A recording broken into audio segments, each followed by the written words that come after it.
friends. Before I begin, I want to be very transparent and put my own hypocrisy on blast before anyone else can roast me.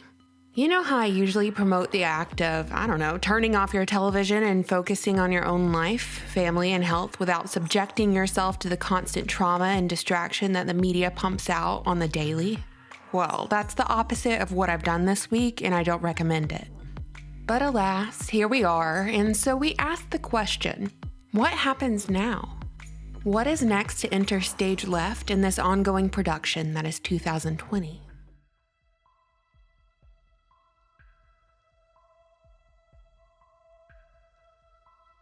Even if you've been able to avoid the constant onslaught of propaganda that's played across the black box of traditional media, it's likely that you've encountered your fair share of it on social media, within your own social circles, as the virtue signaling accelerates in the race to not be labeled a racist.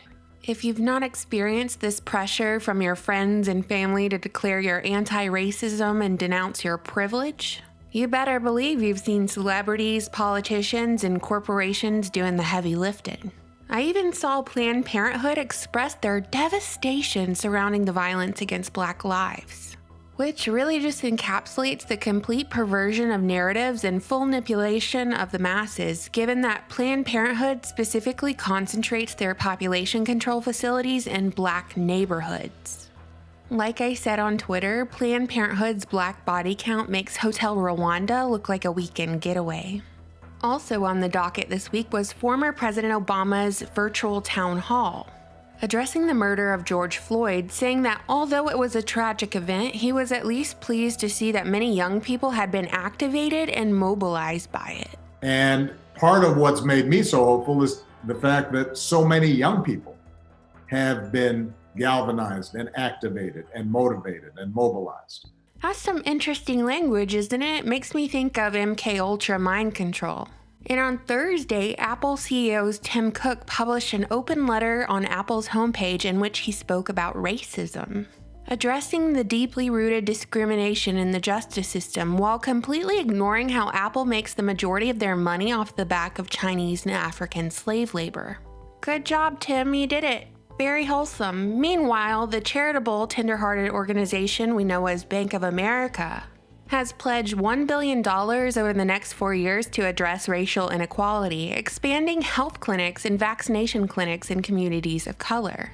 These are just a few examples of companies using their voice to end racism. Everyone else just posted Saturn's black cube and abstained from social media on Blackout Tuesday, on the day that Hillary Clinton lost her appeal in court and will have to testify in September. But I bet the media didn't tell you about that, did they? By this point, I have no doubt that the goal of the media is to have all of us on edge every single day, consuming the complete chaos. It's like a little spell they cast on us between the emotional triggers, repetition, demoralization propaganda, between the constant division promoted across CNN all the way over to Fox News. They keep everyone hating each other, focused on each other, instead of our focus being on those who control the actual system. The media claims they've declared war on fake news, but their entire modus operandi is to distract from the facts that actually matter. You know, like how the Federal Reserve has been looting the United States since 1913. How the CIA has been delivering pallets of bricks to cities long before any riots, albeit a totally different type of brick. And finally, how the 2020 virus was the biggest scam of the century. We have plenty of distractions, plenty of soiled breadcrumbs, plenty of emotional triggers, plenty of gaslighting happening right now. The same doctor who performed the autopsy on JFK, Michael Brown, Aaron Hernandez, and testified at the trial of O.J. Simpson and even performed the autopsy on Jeffrey Epstein, did the autopsy on George Floyd this week, which I find particularly interesting given that I doubt Epstein is even dead, which would technically make #Epstein didn't kill himself totally true. Of course, this is the second autopsy on Floyd because the first autopsy pointed to other factors like fentanyl in the system and a pre-existing heart condition. George Floyd and Officer Chauvin were co-workers who worked private security at the same place with overlapping shifts, yet the media denies that they knew each other. And when interviewed, none of Chauvin's neighbors even knew he was a police officer. Did you know the Chauvins? No. You know what? We didn't. We didn't know he was were a they cop. friends? I'm from the day. And then, of course, yesterday was George Floyd's memorial service, which played across every television screen, and thousands of attendees were all crowded together in one space, including politicians who would never miss the opportunity to capitalize on a good old crisis. Now, I saw plenty of coverage of this event, and your typical mouthpieces were relaying commentary, the same figures who just last week shamed people for leaving their homes, especially without a mask, and these same mouthpieces are now congregating in close quarters with thousands of others, urging you to speak up about racial inequality and call out others for not doing so. Which is pretty rich, but also sort of devastating, because the last few months you were told you can't even visit grandma in her final days in the nursing home, much less give her a proper funeral, because God forbid you might infect someone. And that's what I mean by we have plenty of distractions, because now the media has moved on to the divide and conquer phase, praying that we're all as stupid as they think we are. That our attention spans are too short to remember that just a few months ago, they propagated fear around a virus that put all of us in government-mandated quarantine. Unemployment numbers skyrocketed, and many people were too afraid to even hug their own mother. They aimed to make us fear our neighbors, to dehumanize us, to shame and snitch on others for not following orders. The playgrounds around the block from your house had caution tape on them like it was an active crime scene. And yet the true body count of corona victims simply didn't support the hype, the medical martial law, and the forfeiture of the livelihoods of many. As they were laid off, their businesses forced to close, and they were simply unable to financially provide for their families.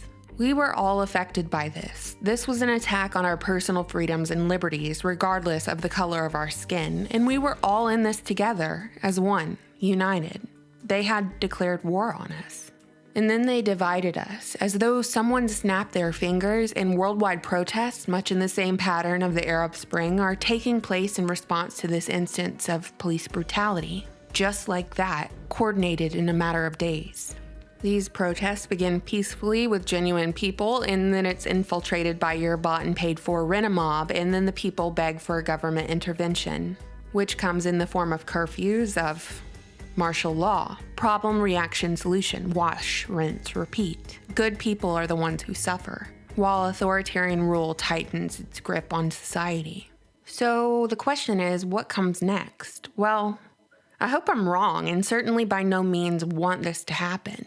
But follow the pattern of the Arab Spring, or since it's an election year, follow the pattern of the 2016 race protest with Anton Sterling and Philando Castile.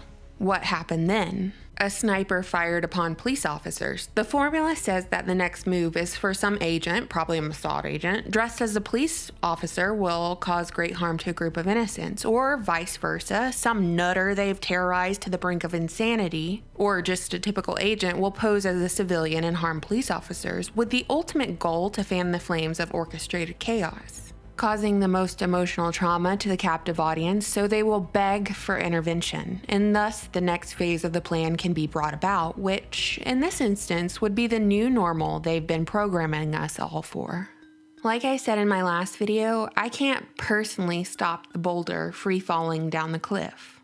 Everything in its path will be destroyed, including itself when it finally makes impact. So it is what it is. All I can do is control how I react to the program, to the emotional triggers, to the societal pressure. So let me turn the question over to you, internet friends, since we're all in this psyop together. What do you think is up next during this long hot summer? How will you react to the program? As always, thank you so much for even taking part of your day to hear me out. I truly appreciate it, and I think it's so important to have these discussions without any of the shame, and also ask the tough questions.